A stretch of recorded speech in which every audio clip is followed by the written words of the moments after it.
प्यालो शहर जे गंदे पानी जी निकाली जी सिस्टम प्यालो पुल अबल वाह जा कपर तबाह करे छॾिया। पब्लिक हेल्थ इंतजामिया जी नाअहलीअ सबबि गंदे पानी जो पुल वटां अबल वाह में गंदे पानी जो छोड़ जारी।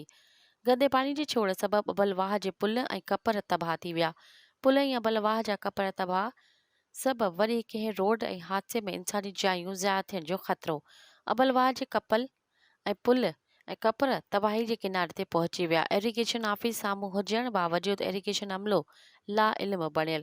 शहरीन माजिद अली सोलंकी अली गुल सोलंकी अभियन आला अख्तियारनि खां नोटिस वठी गंदे पानी जो अबल वाह में छोड़ बंदि कराइण ऐं अबल वाह जा तबाह थियल कपरनि जी मरम्मत कराए मज़बूत करण ऐं पुल जी मरम्मत कराए इंसानी जाननि खे महफ़ूज़ बनाइण जो मुतालबो कयो। ॿी सूरत में एहतजाज जो दाइरो वधायो वेंदो। मज़ीद ख़बरनि ऐं तफ़सीलात लाइ विज़िट कयो असांजी वेबसाइट www.awamiNewsHD.com ऐं ॾिसंदा रहो अवामी न्यूज़ HD।